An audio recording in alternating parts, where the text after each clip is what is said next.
What's up, heathens? How ya doing? So tonight we are gonna try this again. Alan, Schmeckel. I love making Casey laugh. Let's see, it's Alan Schliemann. Alan Schliemann has a message for us, and that's pretty much that good people go to hell. We're pretty much just going to be doing the video response tonight, and then we're going to be going into the Skeptic Mafia comments. So if you're part of the Skeptic Mafia and you want your comment, be sure to go over to the community post for this video and get it in there. I think so far we've got about the normal amount of comments, but you know, we could always use more. And so if tonight you want to find out why good people go to hell and why that is apparently a good thing on Christianity, then please stay tuned.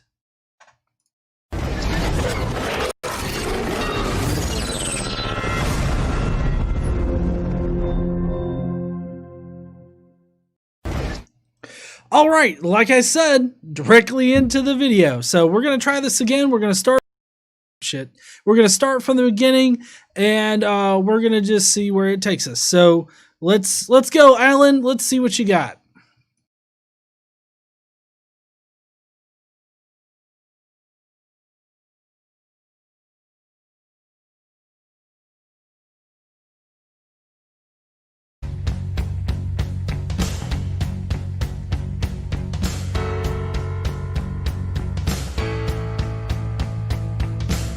This week's challenge is an argument that attempts to prove that Christianity is false or wrong, and it's based on two premises. And here's the first premise. They say this: God is good and fair, so when you die, your soul goes to heaven or hell based on whether you accept Jesus as Savior. So yeah, that's one particular version of Christianity. That's not indicative of all of the theologies. But Protestant Christianity, especially those that don't necessarily believe that just doing good works will get you into heaven, that you've got to do like good works plus believe, kind of thing. Ultimately, though, it kind of all bottlenecks at this whole belief in Jesus thing. So, I mean, you're really judged at the end of your life in Protestant Christianity as to whether or not you believe in God. Highlighting how this isn't really justice is a good response to people who say that, well, you know, there's just no justice after you die if there's no God, or, you know, it's that basic kind of line of argumentation that you get from Christians sometimes when they think about the idea of God possibly not existing. They bring up that, you know, well, if somebody kills somebody else, then they're not ever really punished, with the exception of the fact that if they're caught, they're tried by a jury, and they're incarcerated, and they pay their debt to society, they are indeed punished. They don't have to be punished for an eternity after they die in order to be considered that they're punished. We get a super chat from Daniel M. God is a temper tantrum throwing child. I agree there, Daniel. Thank you so much for your super chat. I really appreciate it, especially with the fact that we're having to do this a second time. All right, let's see what else he's got. And the second premise says this: Mohandas Gandhi lived as a Hindu his whole life. He was universally accepted as a great and decent human being and never accepted Christ. And so now the challenge tries to say, based on those two premises, what are the possible conclusions? And they offer three possible conclusions, each of which they argue prove Christianity to be false. Now, I said this last night, and I really don't think that any one particular argument can prove Christianity to be false, because there's a lot of different corners for people to hide in concerned with Christianity. Because, I mean, they could make the argument that, oh, well, that's just a bunk understanding of our scripture, or that's not how it should be interpreted, or something like that. So I would think that you would need more than one particular argument in order to prove Christianity to be false. What I do think that this argument does is prove the idea that there's this ultimate justice after this life. It definitely proves that on Christianity, that does not happen. Protestant Christianity. I have to be specific because in Catholicism, you can believe in Jesus, you can go to church every single day, you can do all the fucking Hail Mary shit and everything like that. But if you're a bad person, quote unquote bad person, and you continue to be a bad person even though you believe in Jesus, I mean you'll still go to hell. When you repent, you literally have to repent, which is an argument that could be made on Protestant Christianity as well. So keep that in mind. But you have to be very specific to what kind of Christianity you're talking about, and primarily we're talking about Protestant Christianity in this video. So the first conclusion is this. They say, look, either Gandhi is in hell, which if he's in hell, this means that God is not fair and Christianity is wrong. Or the other possibility is that Gandhi is in heaven, which would mean that you don't have to accept Christ in order to get in heaven, which of course then also mean that Christianity is not true. Or the third possibility, they say, is that Gandhi is neither in heaven nor hell, which means there is no heaven or hell, and so therefore Christianity is still false yet again. Got it. I got it. Don't get on my shit. So limiting yourself to only these three possible answers for Gandhi after we're dead, after he's dead, I think kind of puts you in a corner where people could possibly point out the flaws in only limiting it to those three things. Obviously, there's the option of purgatory. There's also the option of just a different version of the afterlife than what we're accustomed to.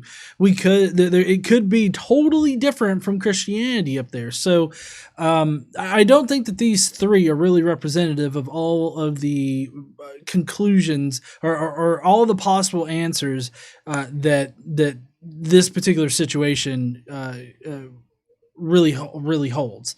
So I don't think that you should really corner yourself like that because it can be easily refuted by somebody. But I get the overall point that's trying to be made here, and that's specifically to the Protestant version of God. Because if Gandhi's burning in hell, then that definitely does prove that God is not like just or anything. And so what he has to do now is he has to explain why Gandhi is in hell, because he didn't believe in Jesus, right? Even though he was a good person, if God sends him to hell, there has to be a reason why Gandhi got sent to hell.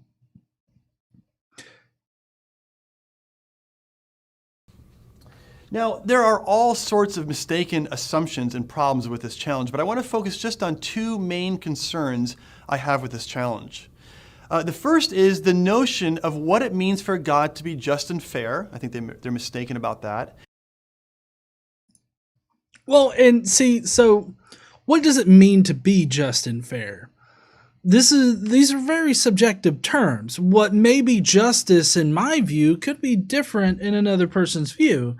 So I do think that there could be a misunderstanding of justice here as far as what is absolute justice according to God. And the thing is, though, is that we could never hope to know what that justice looks like. Like, we could never really know what that justice is, because unless God himself reveals it to just everybody all at once, then there's no way that we can take the human element out of it. So, do we know what ultimate justice is, or absolute justice, or what is the absolute correct answer for any particular crime that's been committed? I don't think that we can know that. But what I do know is that our current justice system does its best in order to punish those that are guilty. That's theoretically what it's supposed to do. It in practice now, I don't think that it really provides that. But I mean, this just goes to show that how subjective the idea of justice is, and how we don't have all the absolute answers. And the second thing is, I think they're mistaken about the notion of salvation in Christianity.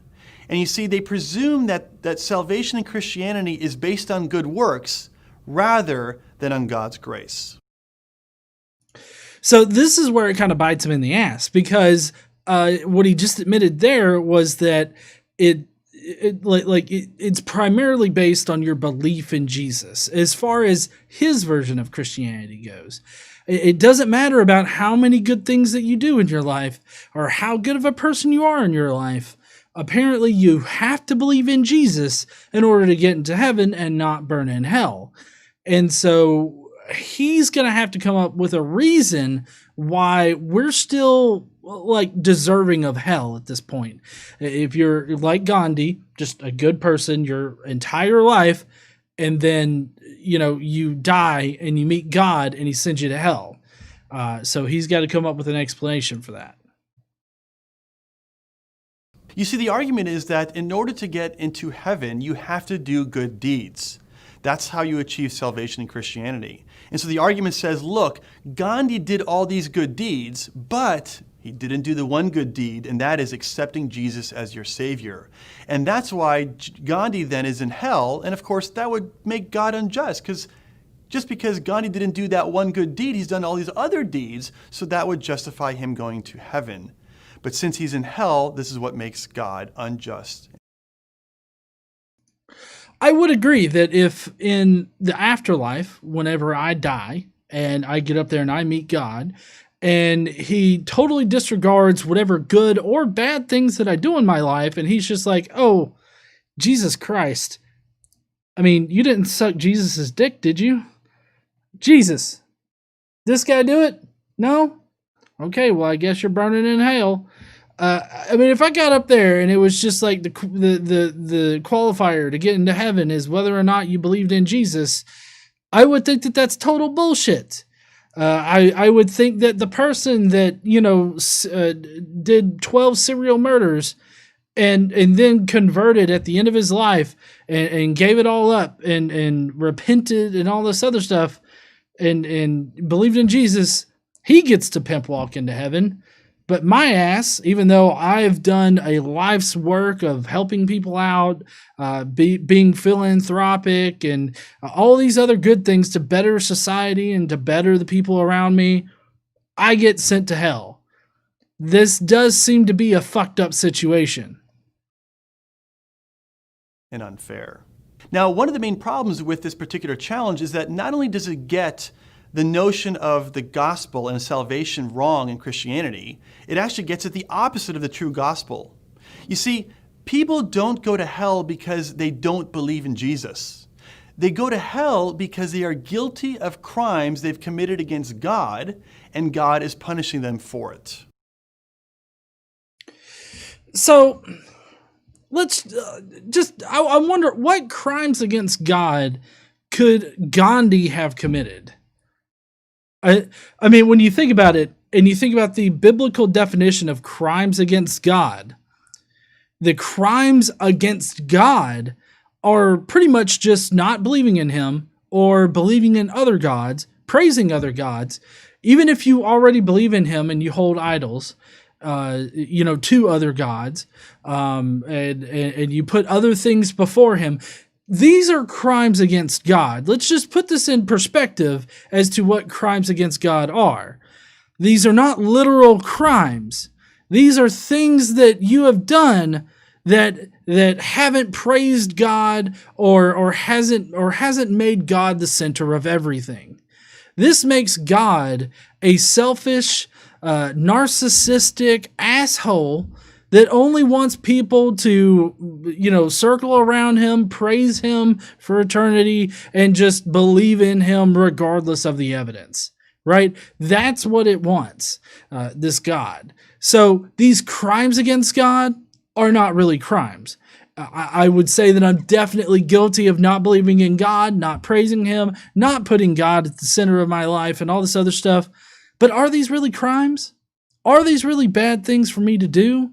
Or are they just different and they're not actually harming anybody around me? You have to really put it into perspective to understand how fucking ridiculous this entire idea is. Fucking crimes against God. We got Daniel M. with another super chat saying, and that warrants an eternity burning?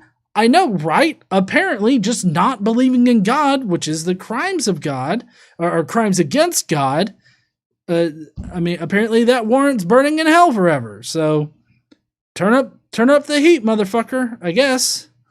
We got Sleepy in Seattle, who says accidentally stepping on an insect. Oh, fuck me. All them Janes out there are definitely would definitely be fucked at that point. If you don't know, Jainism is a pretty peaceful religion, mostly. You know, they would see, you know, killing an insect or any kind of living creature to be a bad thing, and so I think that there's some contention with the Jains. Sometimes they can get violent. Maybe, I'm not exactly sure. Haven't looked into it too much. I just know the general description of them is that they're like ultra peaceful or something. So yeah. But anyways, let's continue. Let me give you an illustration. Suppose Gandhi does all the good deeds that people think he does, okay? But one day in a fit of rage, he carjacks someone, okay? He steals their car. What the fuck? Is Gandhi in goddamn GTA 4? What about the civilization Gandhi who shoves nukes up other countries' asses? How about we use that as an example? How about we just be like, well, you know, one day Gandhi just set off a nuke and fucked everybody else up in the world, and that was a crime against God. Like, why do you go to Gandhi carjacking somebody? I want everybody to just take a second, close their eyes, and actually imagine Gandhi with a fucking Glock approaching you as you're stopped at a stoplight, and he's just like, "Get down, motherfucker!" And he gets in there, and Gandhi's like, "Fuck off, will you?" And he drives away, and he's got police cars chasing him and everything like that. He's got a fucking 5-star wanted level where Donald Trump's sending goddamn tanks after fucking Gandhi. Like, this is the funniest fucking thing that you could bring up as far as Gandhi goes. I would love to know why you think Gandhi could have possibly carjacked somebody, but I would also more seriously like to know why you think that this is a crime against God. This is the main argument that you're pulling out here. Gandhi carjacking somebody. Like, is this a crime against God?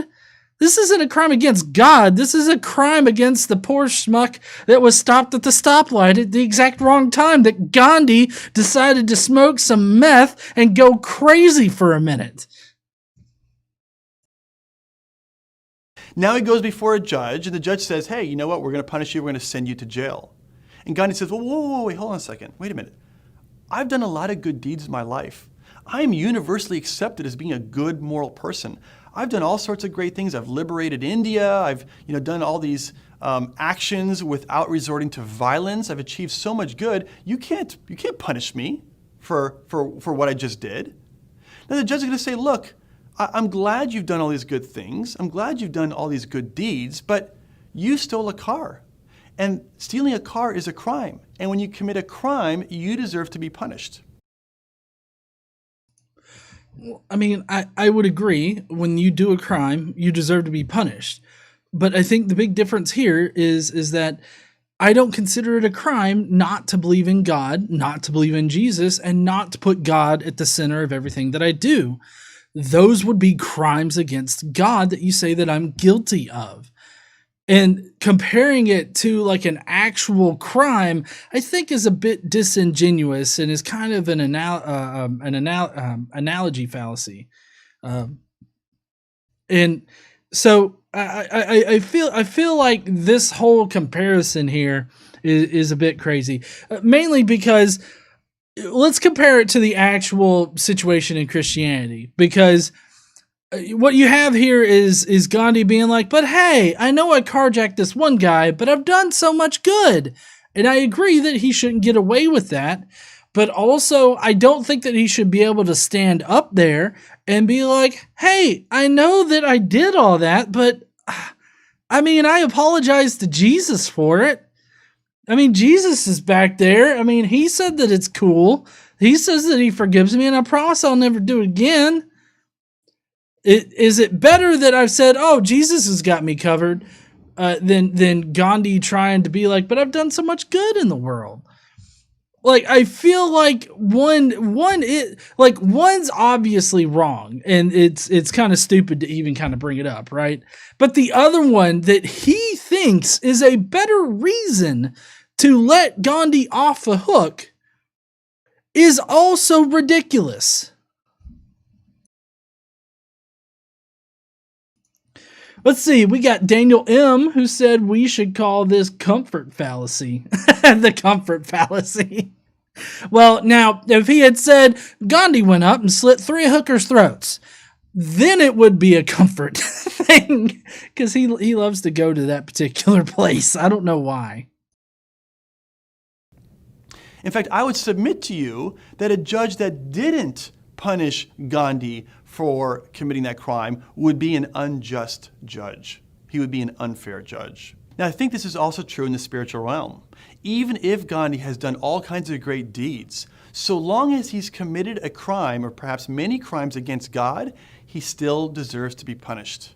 In fact, that's the case with all of us. All of us who've committed crimes deserve to be punished, regardless of how many good deeds we've done in the past. So I feel like this is their standard tactic of reframing it to make it sound like it's your fault. It's basically victim blaming. Because what he's saying here is that we've all committed crimes against God by simply existing, I guess. I don't know if Eve is the one that caused all of us to commit a crime, or if we commit a crime just by, being born in general. I know that Catholics have a lot of guilt from being born, but I don't know about the rest of us. But in any case, according to this guy, we've all committed crimes against God. That would be times when we either doubt God, don't believe in God, don't put God at the center of everything that we do, or don't put God first in our life. Those would be crimes against God. And I've already covered how I think that's bullshit. Those are not fucking crimes. All right. I mean, if you're a Christian and you do it, maybe you could have a council that could, I don't know, convict somebody of those crimes or something like that. But in any case, these just simply aren't crimes, right? So basically, he's turning it around on us, saying that we're the reason why we're being sent to hell. It's not because we don't believe in God. It's because we refuse to believe in God. Which, when you really think about it, it's the exact same thing, except you're blaming me for it, instead of blaming the real person who set up all these fucked up rules, and that would be God. You're being judged because of these crimes against God, but the only crimes against God are bullshit ones that involve you not believing in Jesus or God. So it kind of seems like you're trying to mind fuck us a little bit, and trying to convince people that we're the bad, sinful ones. We're the ones that send ourselves to hell. So really, you only have yourself to blame. How fucked up is that? In fact, I submit to you that in the same way that we would think that a judge who doesn't give a punishment and send someone to jail for committing a crime in kind of the physical realm, if you will, in the worldly realm that we live in today, so God would also be considered to be unjust if he didn't punish evildoers, if he didn't punish wrongdoing. Now, Jesus does play a role in the whole salvation and the whole gospel story, but it's only after you understand that first, we are deserving to be punished, including Gandhi, including everybody, because we've committed moral crimes against God. But here's how Jesus fits into that picture. You see, God says, look, you're guilty, you deserve to be punished, but I'm willing to offer you a pardon. But here's the terms of the pardon. I get to decide, since I'm the one who's been offended. You've violated my crimes in my jurisdiction. I get to decide the terms of the pardon. And here's how the pardon works. I will allow my son Jesus to pay for the crimes that you deserve to be punished for. However, in return, you have to give me a lifetime of commitment. Now, here's the deal. This isn't a red flag for you. Really. I feel like this should be a red flag for anybody. So, again, close your eyes. Imagine Gandhi in a courtroom because he's carjacked somebody. and he's gotten 5 stars, right? So Gandhi's in there and he's like, come on, I've done all these good works. And the judge is like, nah, I don't really care about the good works, but you know what? My son over here, he's already promised to serve your time. So you're fine. You go on ahead because my son's going to be the one to get punished for the bad things you did. And that's justice, by the way. I mean, how is that justice? How can anybody rationally come to the conclusion that that's justice? I've never understood why this would be considered justice. But again, using Gandhi here, carjacking somebody, is still just the wrong analogy to use, because it's really tantamount to just like cursing the judge or something like that, which the judge isn't the one that actually establishes all the laws. At least in his example, it'd be other people establishing the laws, and then you're committing a crime against another person. Another person in society, and the judge is supposed to be the unbiased, person to hand out the judgment based on how a jury finds you either guilty or not guilty, right? So it's a flawed analogy all around, but I still don't understand why this wouldn't be a red flag to you as to how fucked up God's judgment is, because he would rather punish somebody else for the bad things that you do. Like if I go and rob a bank, do you really think that it's justice if somebody else gets punished for me robbing the bank and then I get off scot-free? Like as long as I pledge to never do it again, and I'll, praise Jesus or do anything like that, how is it justice if I get off from that? Well, if I am not punished and somebody else is punished for my wrongdoing, like this is by far one of the most deplorable and horrible aspects of Christianity, this idea that it provides justice when it really doesn't, because then everything that you've done in your life, these crimes against God, which aren't crimes again, but all these crimes against God, Jesus is the one that takes the punishment for it, as long as you believe in God and believe in Jesus. That's not justice. There's no way that's justice. You can accept that pardon and accept those terms and go free, or you can pay for the crimes yourself. It's your choice. The bottom line is that you can't prove Christianity is false if you mistake the notion of what it means for God to be just and fair, and you mistake the notion of how you achieve salvation or enter into heaven through the gospel.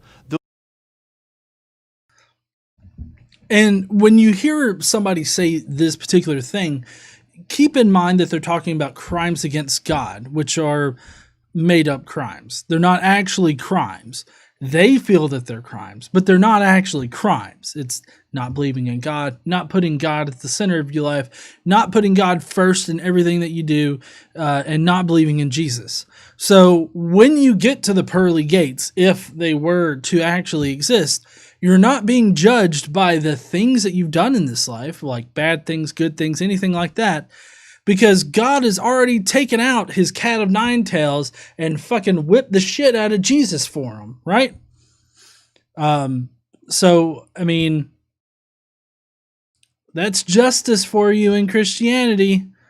He basically killed his son so that we could not believe, I guess. But again, you only get off scot-free if you just turn around and you believe in him anyways. Otherwise, you're going to burn in hell for not real crimes. All in all, which this video is almost over. It's got about 20 seconds left. All in all, this video seems to be just a giant victim blaming game. He's trying to turn the tables around on you, the viewer, and trying to convince you that you have committed these crimes against God.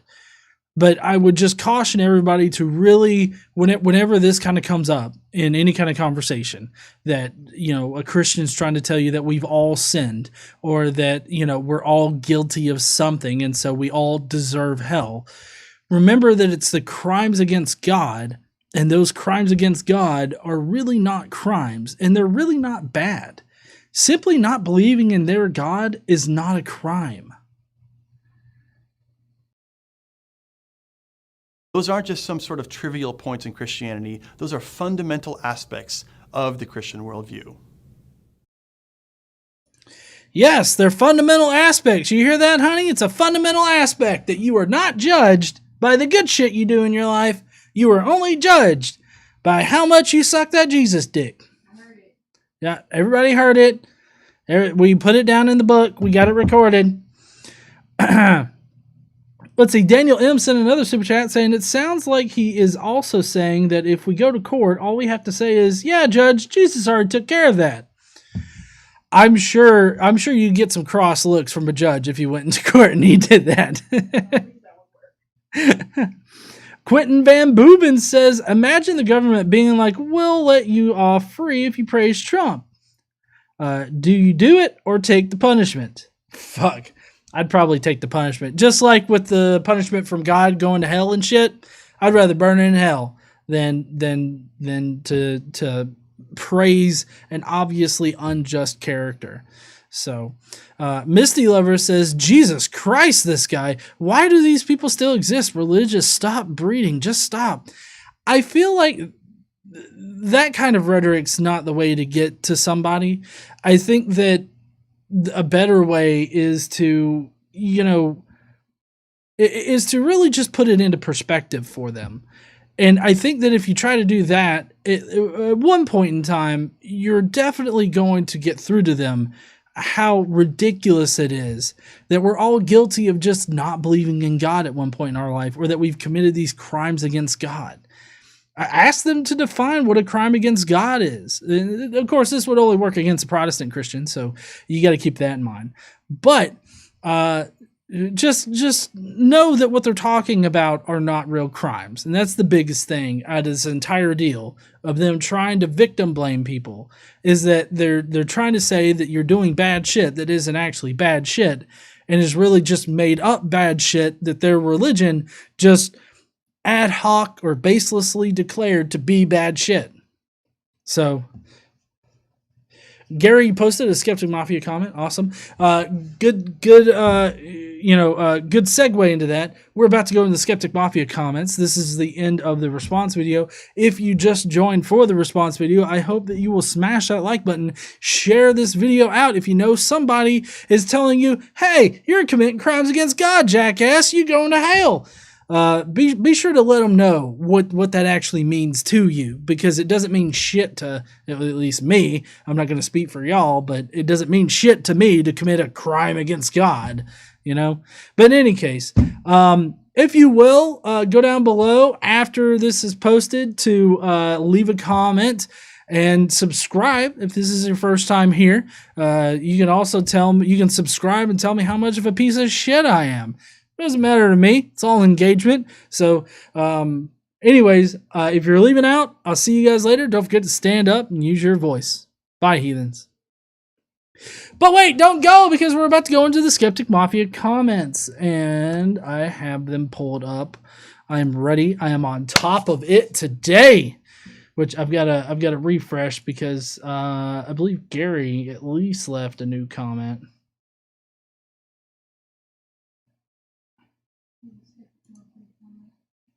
Huh?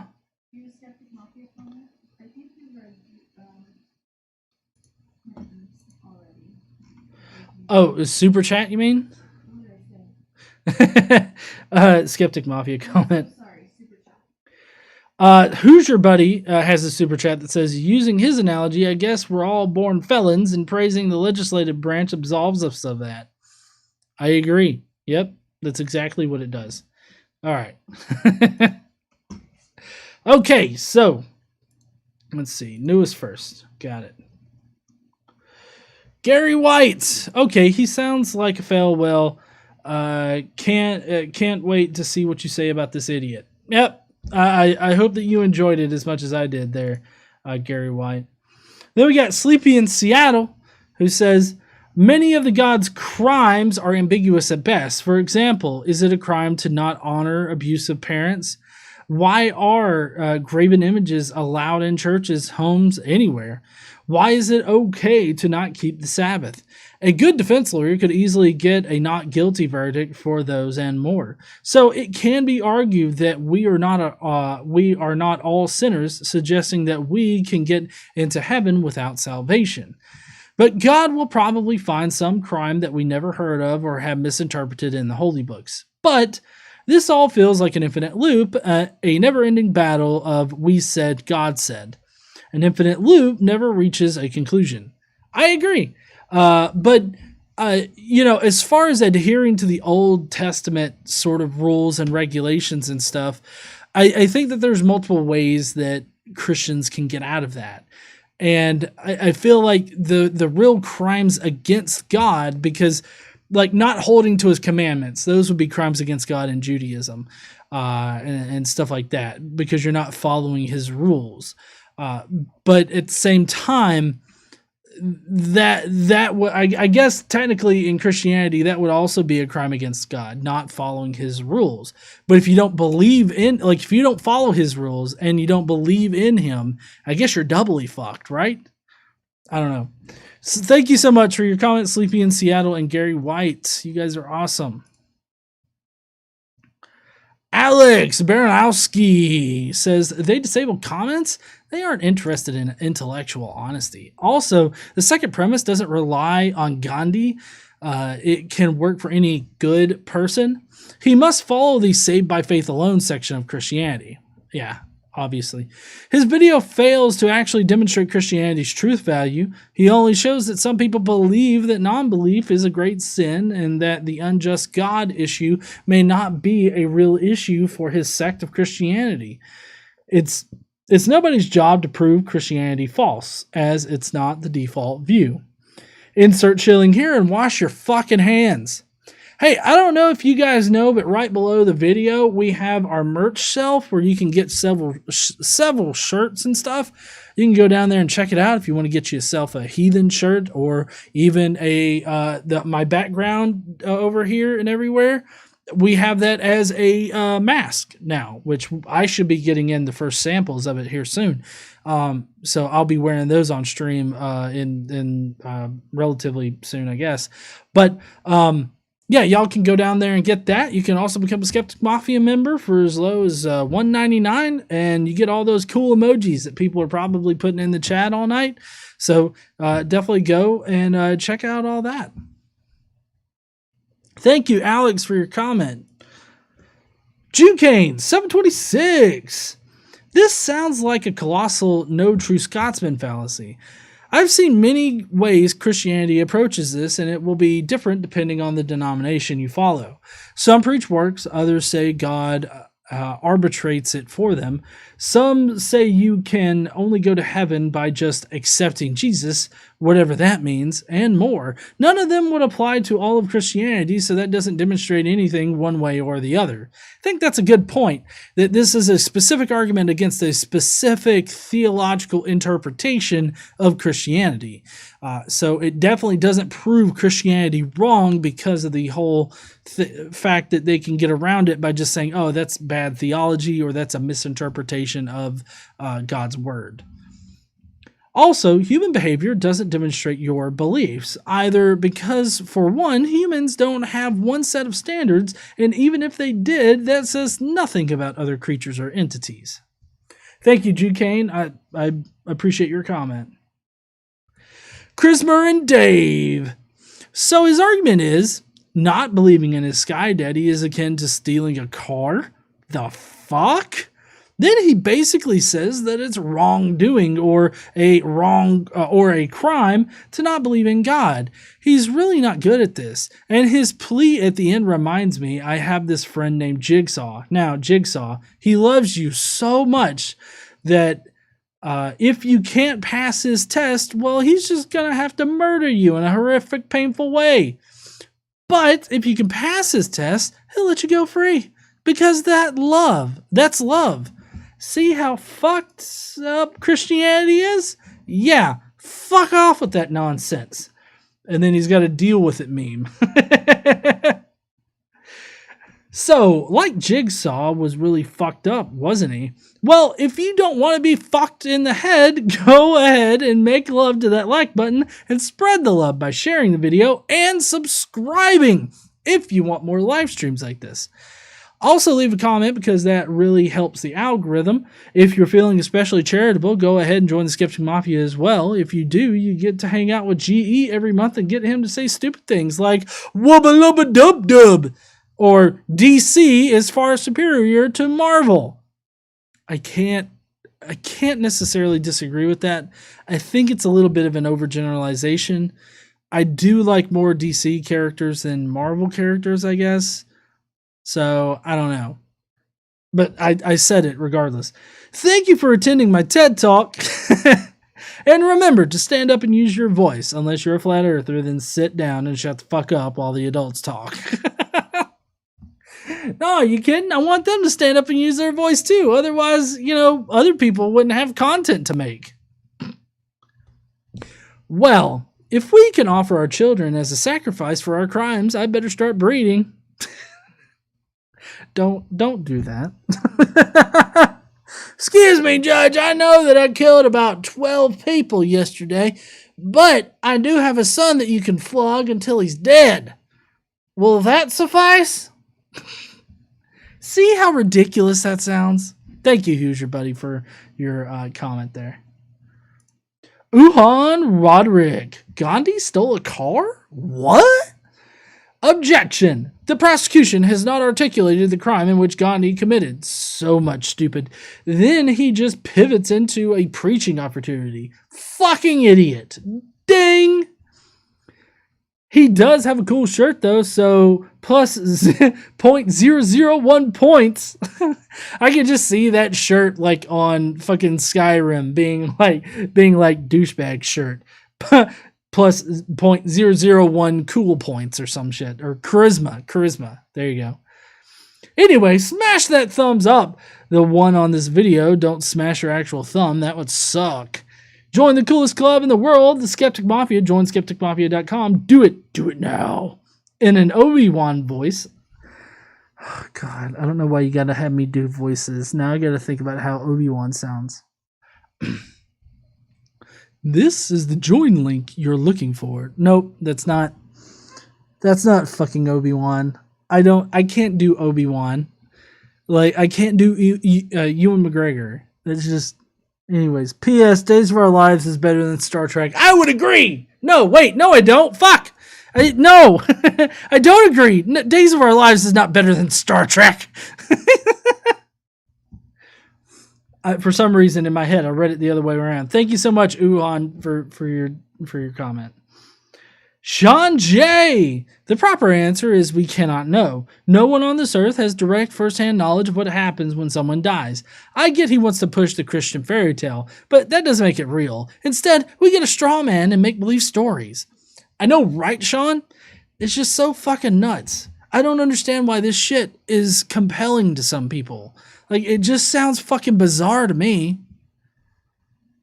Drew's Book Reviews.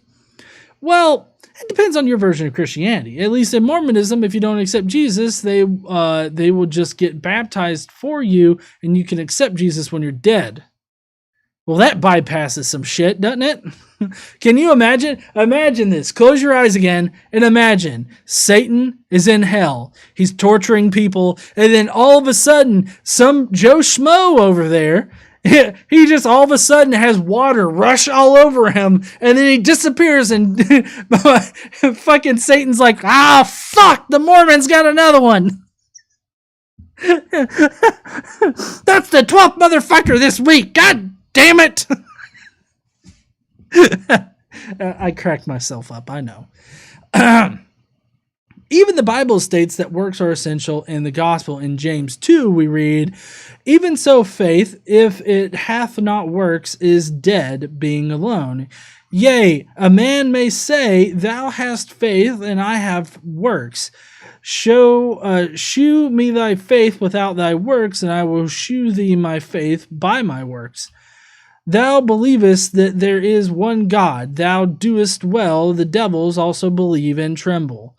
But wilt thou know, O vain man, that faith without works is dead? Was not Abraham our father justified by works when he had offered Isaac his son up to the altar? Seest thou how faith wrought his works, and how faith was made perfect? So the New Testament proclaims works as necessary to faith, or is that not doctrine because it's the Bible? And was not Christ sacrificed a torture, execution, and death on the cross a work for salvation? If works are unnecessary, why go through the trouble to make such a sacrifice and not just have faith that happened to be saved, that it happened to be saved? Perhaps read the Bible before trying to tell people what it says. Just saying. I don't know the exact apologetic, how they get around those types of verses. I think that those particular verses, I believe, are regularly used to suggest that somebody's not a true Christian, used for a straw man fallacy. Because basically, if you're a shitty person that believes in Jesus and God, then you're not a real Christian, right? And so I feel like that's how Protestants would do it. Obviously, Catholics, they require good works and faith. But I know the Pope has recently said some shit about people who don't believe in God and they do good things or they're good people. I can't remember what he said though. So I don't know. You might want to look that up afterwards. But yeah, I really see that particular passage and the faith and works kind of thing being an opportunity to say somebody's not a real or true Christian. Thank you, Drew, for your comment, though. I appreciate it, man. Terrence Clark, I'm sorry. There's nothing about a system that has only one kind of eternal punishment for every crime and get out of hell free card that is just. Especially since the way to get out of hell is to tell God you're really, really, really, really sorry. Plus, I don't see how any system could be called fair or just that requires that amends be made not to the one who was wronged, but to a third party, in this case, God. And a blood sacrifice of God's Son? What is fair about that? And how does the torture and murder of yet another third party make any of this make sense? Even if Jesus is perfect, none of this makes sense. Every additional piece they add to try and explain it makes it even more absurd. They say these things as though if we just looked at it from this direction or add this new piece of information, it all makes sense. But the more they add, the less sense it makes. I would fucking agree. Yeah, definitely. It doesn't make sense. Thank you so much, Terrence, for your comment. Trickster. He uses an argument of, what if Gandhi was accused of stealing a car? The judge would have no choice but to find Gandhi guilty of the crime. Then he equates that to whether or not somebody holds someone in a godlike status, a crime as he calls it. The main problem with this argument is the judge in the stolen car case can take into consideration the deeds of the accused when handing down a sentence. The judge may look at someone who has done many good deeds and hand down a lenient sentence. God seems to have a bit of a problem with this concept. You didn't treat my son like a superstar, so you will spend an eternity in hell. Doesn't matter how good you were otherwise. Like, subscribe, and share. Want to be part of something special? Join us in the Skeptic Mafia, and you can get early access to Friday's videos and make a comment that GE will read live on air. You also get a members-only podcast on Tuesdays, Hangouts, and this will be the only place on the internet where you can play with GE's 15-foot whale penis. That's right. Also, if you're part of the Skeptic Mafia, tomorrow we do have a hangout in the afternoon.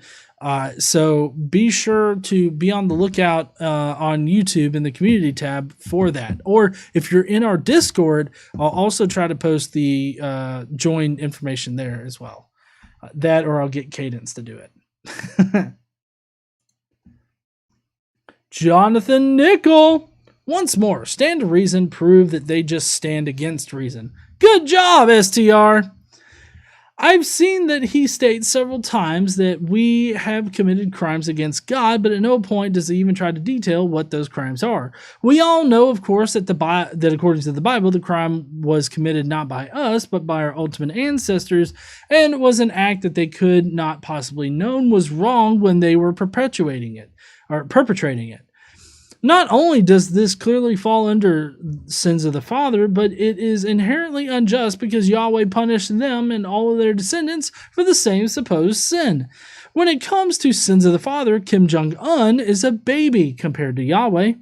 This punishment is eternal, which makes it barbaric, utterly evil. There is no transgression that could ever warrant an eternity of torment and suffering.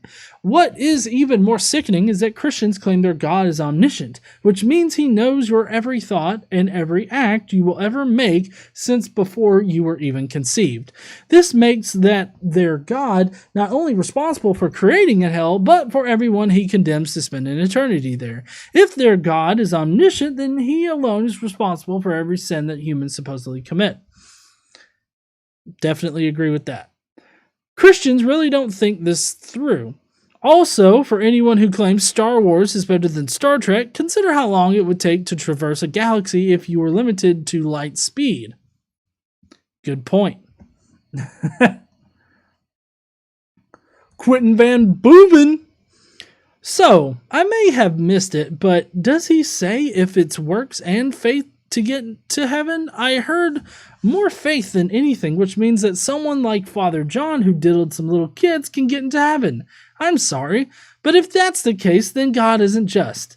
Anyway, heathen, make sure you like and share and subscribe to GE here so YouTube will promote his stuff. And if you can sacrifice one Starbucks coffee a month, consider joining the Skeptic Mafia. That would be the mafioso level because Starbucks is fucking expensive. The Ruined Warrior. Lol, the comments for that video are turned off. There is a lot to unpack for a 6-minute video. First off, eternal torment is not the same as prison. Second, this is similar to something Aaron Ross said, and I agree. Even if hell was real, I'd rather go there and not heaven. Heaven just sounds like a chore. Literally worship God all day, every day, forever. And what happens if you don't? Do you end up going to hell anyways? God can obviously read your mind. What happens if you don't like the wallpaper? Is that considered questioning God?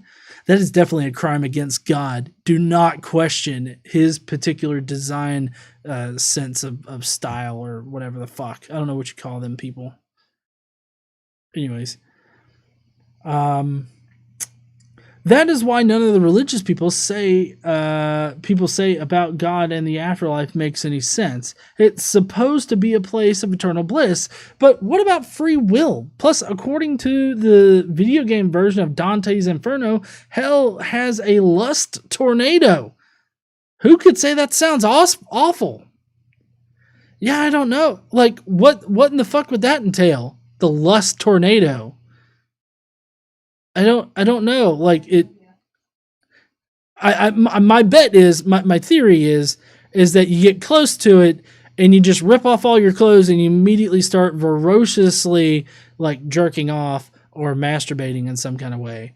That's obviously what happens. You see a random person just rip all their clothes off and start masturbating. They got hit by the lust tornado. Thank you so much, Ruined Warrior, for your comment. Now we got Daniel M. We can say that the God of the Bible is not fair and just.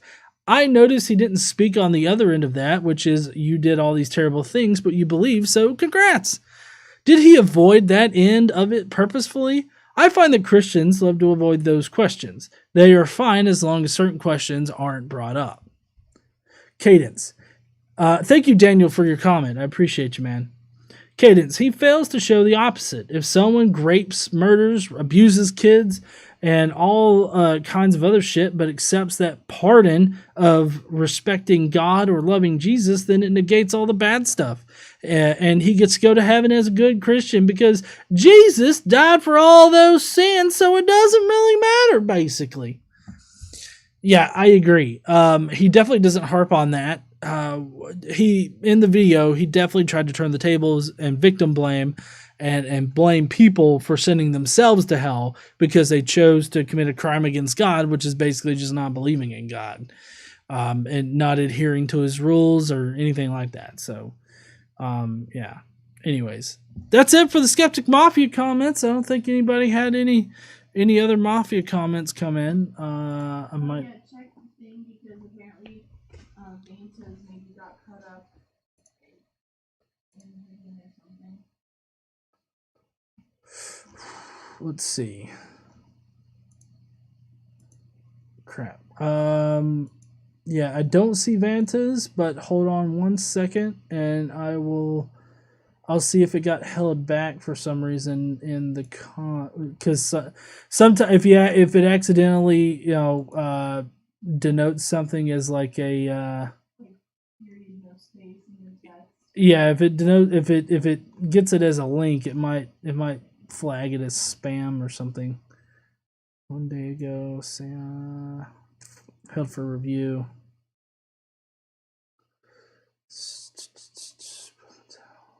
Vanta up. Here we go. Oh, it got Michael W. Roble as well. Okay, hold on. I got him through. Let me get back to here.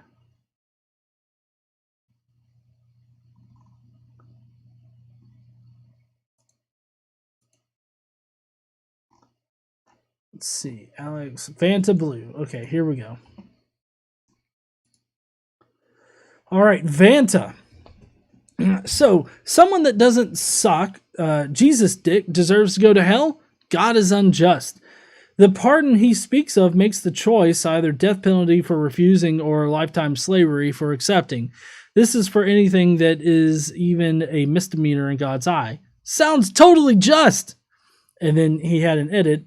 I forgot an old story. A missionary told a native tribe about the Christian God, to which the tribesmen asked, "If you hadn't told me about your God, could I have gone to hell?" And they said no. Then why did you tell me? Well, obviously it's because you deserve to go to hell, motherfucker! And if you don't accept Jesus, you're going directly there. So do you accept him? Come on, you don't want to go to hell, do you? Thank you, Vanta, for your comment. And then, let's see. Michael W. Roble. Michael says, so God says that you can be the biggest asshole you want to be, and as long as you suck up to him in his hipster Jesus outfit, you get to go to heaven to suck up to him and his God almighty nighty for eternity. What a deal. Wear a mask, wash your hands, be safe. Oh, did I mention that belief in any God is irrational? Thank you. Thank you, Michael, for your comment. All right. Let's see. I think I do. The Rune Warriors sent a super chat saying, every time you say crimes against, I just think of Skyrim guards. That's a good one right there. Daniel M says that just reaffirmed that you guys should do a KJV Daily Bible podcast. Oh, I don't know. There's no way we could understand the KJV. Well, at least I know I can't understand that. Jane Pusaker says, as promised, here's my comment. As a Unitarian, I'm glad I no longer am subscribed to traditional fundamentalism on Jesus' divinity. He really needs to stop playing God like he knows. I agree there, Jane. Thank you for your comment there.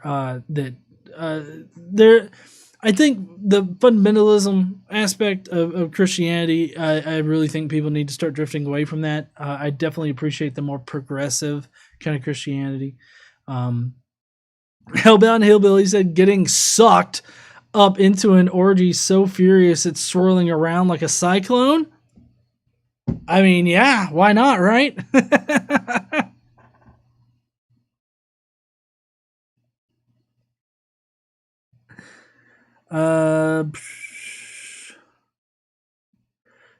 Let's see. I saw a bunch of people. Cadence says, check for spam messages. Yeah. Sorry, YouTube hates me. Yeah, and I don't exactly understand why it does that. Hey, there's Kitty the Atheist.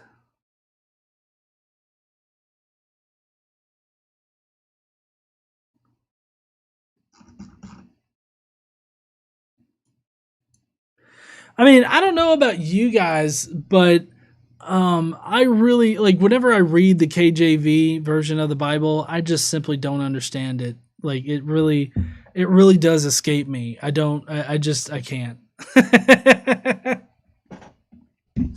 But anyways, heathens, I've actually got to go because I do need to get a video recorded tonight for Monday, and so I'm gonna need to do that as soon as I can, so I can have the rest of the night off to cuddle up to Casey. And I guess I will see you heathens on Monday when we're talking about a proof for God that doesn't actually prove God. So we're gonna be going over that, as well as I'm gonna be tackling next week on Wednesday. Guzman reviewed my debate with him, and he had something to say about soft tissues on dinosaurs, which I know a lot of you in the Skeptic Mafia love the dino roars. But I'm going to be going over that a little bit. Did you just growl? Yeah. Anyways, I'm going to see you heathens later. We got a lot of great things lined up for next week. And I guess y'all have a good night. Don't forget to stand up and use your voice. Bye, heathens. Bye, y'all.